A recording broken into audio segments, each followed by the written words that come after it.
மாண்புமிகு மருத்துவம் மற்றும் மக்கள் நல்வாழ்வுத்துறை அமைச்சர் அண்ணன் திரு மா சுப்பிரமணியன் அவர்களே, மாண்புமிகு இந்து சமய அறநிலையத்துறை அமைச்சர் அண்ணன் திரு சேகர்பாபு அவர்களே, நிகழ்ச்சி தலைமையேற்று நடத்தி கொண்டிருக்கக்கூடிய பள்ளி கல்வித்துறையுடைய அமைச்சர் சகோதரர் அன்பில் மகேஷ் பொய்யாமொழி அவர்களே, மாண்புமிகு சட்டமன்ற உறுப்பினர் சகோதரர் பரந்தாமன் அவர்களே, பள்ளி கல்வித்துறையுடைய அரசு முதன்மை செயலாளர் திரு சந்திரமோகன் ஐஏஎஸ் அவர்களே, தமிழ்நாடு மாநில பெற்றோர் ஆசிரியர் கழகத்துடைய துணைத் தலைவர் திரு முத்துக்குமார் அவர்களே, பள்ளி கல்வித்துறையினுடைய இயக்குனர் திரு கண்ணப்பன் அவர்களே, இயக்குநர்கள் திரு நரேஷ் அவர்களே, திரு குப்புசாமி அவர்களே, இணை இயக்குனர் சசிகலா உள்ளிட்ட பள்ளி கல்வித்துறையுடைய அலுவலர்களே, தனியார் பள்ளி சங்க தலைவர் அண்ணன் அரசகுமார் அவர்களே, முன்னாள் சட்டமன்ற உறுப்பினர் திரு ரவிச்சந்திரன் அவர்களே, சகோதரர் தமிழன் பிரசன்னா அவர்களே, சுதாகர் அவர்களே, சகோதரர் வேலு உள்ளிட்ட கழகத்துடைய நிர்வாகிகளே, மாமன்ற உறுப்பினர் அக்கா ராஜேஸ்வரி ஸ்ரீதர் உள்ளிட்ட உள்ளாட்சி அமைப்புகளுடைய பிரதிநிதிகளே, தமிழ்நாடு ஆசிரியர் முன்னேற்ற சங்கத்துடைய மாநில ஒருங்கிணைப்பாளர் அண்ணன் திரு தியாகராஜன் அவர்களே, இங்கே வருகை தந்திருக்கக்கூடிய ஆசிரியர் பெருமக்களே, பெற்றோர்களே, அன்பிற்குரிய மாணவ மாணவிகளே, உங்கள் அனைவருக்கும் என்னுடைய காலை வணக்கத்தை நான் தெரிவித்துக் கொள்கின்றேன். மாநில, தேசிய மற்றும் சர்வதேச அளவிலான விளையாட்டுப் போட்டிகளில் பதக்கங்களை வென்ற மாணவ மாணவியர்களுக்கு சர்டிஃபிகேட்ஸ், பாராட்டு சான்றிதழ்கள் வழங்குகின்ற இந்த விழாவில் பங்கேற்று உங்களை எல்லாம் சந்திப்பதில் நான் மிகுந்த மகிழ்ச்சி அடைகின்றேன், பெருமை அடைகின்றேன். பள்ளிகளிலிருந்து விளையாட்டுப் போட்டிகளில் பங்கேற்று வெற்றி பெற்ற மாணவர்களை பாராட்ட என்பது மிக மிக ஒரு முக்கியமான ஒரு நிகழ்வாகும். இதனை தொடர்ந்து செய்து வருகின்ற பள்ளி கல்வித்துறைக்கு முதல்ல என்னுடைய பாராட்டுகளையும் வாழ்த்துக்களையும் நான் தெரிவித்துக் கொள்கின்றேன். இந்த துறை இப்படி செய்வது, தொடர்ந்து இதை செய்வது ஒரு விளையாட்டுத்துறையினுடைய அமைச்சராக எனக்கு கூடுதல் மகிழ்ச்சியையும் நம்பிக்கையும் எனக்கு கொடுத்துக்கிட்டே இருக்கீங்க. தமிழ்நாட்டில் இருந்து இளம் விளையாட்டு வீரர்களை அடையாளம் காண்பதற்கு இது போன்ற நிகழ்ச்சிகள் மிகப்பெரிய அளவில் கை கொடுக்கின்றன. பாட புத்தகத்தில் சிலபஸில் இருந்து கிடைக்கின்ற கல்வி மட்டுமல்ல, விளையாட்டின் மூலமும் நிறைய விஷயங்களை மாணவர்கள் நீங்கள் கற்றுக்கொள்ள முடியும். Cooperation, team work, confidence, friendship, strategy, planning, execution என வாழ்க்கைக்கு தேவையான அத்தனை குணங்களையும் நமக்கு விளையாட்டு ஸ்போர்ட்ஸ் கற்றுக் கொடுக்கிறது. சாதாரணமாக பாட புத்தகத்தை மட்டும் படிக்கிற பொழுது இதையெல்லாம் கற்றுக்கொள்ள முடியாது.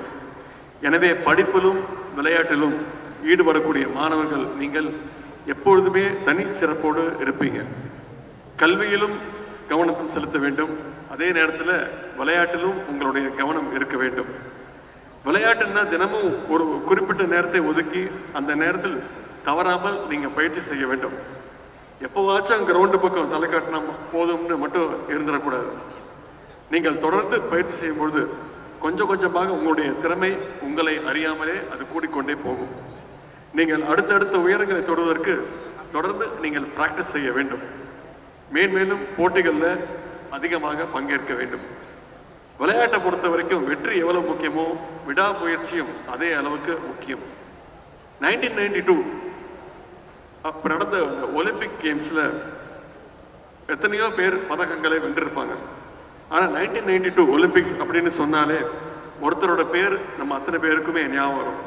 அவருடைய பேர் தான் பிரிட்டிஷ் ஓட்டப்பந்தய வீரர் டெரிக் ரெட்மண்ட் அப்படிங்கிறவரோட பேர்.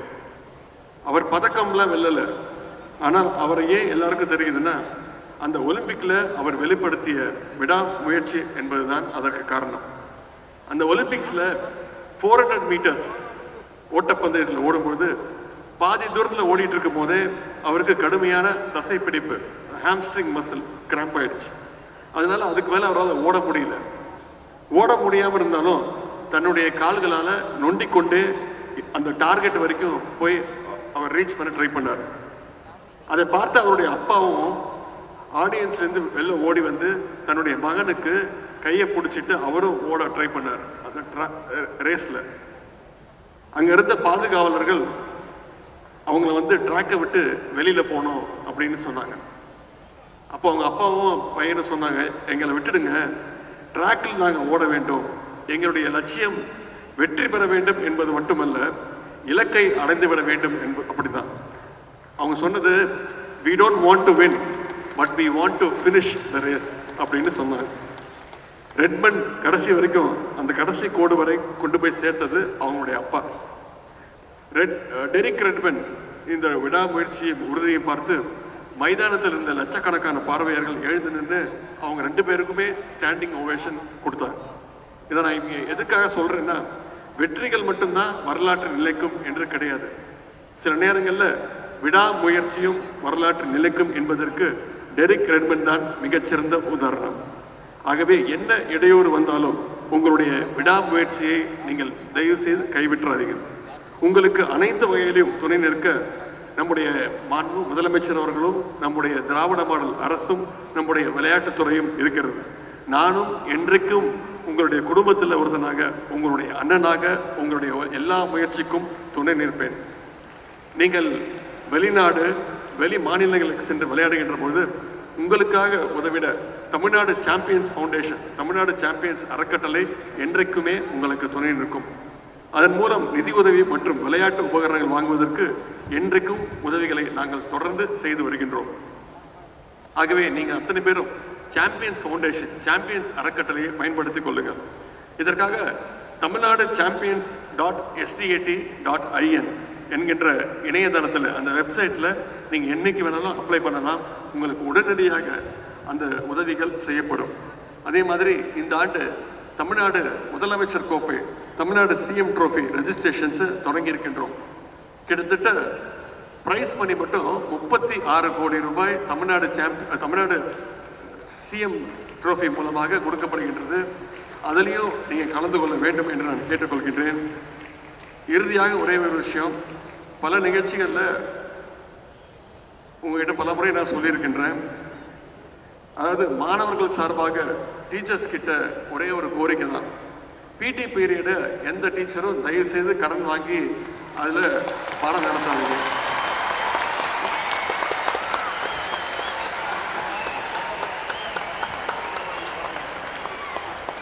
பள்ளிக்கல்வித்துறை அமைச்சரை வச்சுக்கிட்டே தான் இந்த கோரிக்கையை வைக்கிறேன். வேணும்னா சயின்ஸு மேக்ஸ் டீச்சர்ஸ் உங்களோட பீரியடில் மாணவர்களை தயவு செய்து பிடி பீரியடுக்கு கடன் கொடுங்க. ஏன்னா பிடி பீரியடுங்கிறது ஒவ்வொரு மாணவர்களுடைய உரிமை. அதில் நிச்சயமாக நீங்கள் விளையாட வேண்டும், ஸ்போர்ட்ஸ் ப்ராக்டிஸ்க்கு நீங்கள் அதை எடுத்துக்க வேண்டும். இங்கே இவ்வளவு மாணவர்கள் மெடல்ஸ் வாங்கியிருக்கிறத பார்க்கும்போதே எனக்கு தெரியுது, இப்போல்லாம் பிடி பீரியடில் நீங்கள் விளையாட அனுமதிக்கிறீங்க அப்படிங்கிறது எங்களால் உணர முடியுது, புரிஞ்சுக்க முடியுது. அதற்காக பள்ளிக்கல்வித்துறை அமைச்சர்களுக்கும் வந்திருக்கக்கூடிய ஆசிரியர்களுக்கும் என்னுடைய நன்றியை நான் தெரிவிச்சுக்கின்றேன். பதக்கங்களை வென்ற மாணவ மாணவியர்களுக்கு என்னுடைய வாழ்த்துக்களையும், அவர்களுடைய ட்ரெயினர்ஸ், கோச்சஸ், பயிற்சியாளர்களுக்கும் என்னுடைய பாராட்டுகளையும் வாழ்த்தையும் தெரிவித்து இந்த நல்ல வாய்ப்பை கொடுத்த பள்ளிக்கல்வித்துறை அமைச்சர்களுக்கும் அனைத்து அரசு அதிகாரிகளுக்கும் வந்திருக்கக்கூடிய மாணவ செல்வங்கள், விளையாட்டு வீரர்கள் அத்தனை பேருக்கும் மீண்டும் என்னுடைய பாராட்டுகளையும் நன்றியும் தெரிவித்து விடைபெறுகின்றேன். நன்றி, வணக்கம்.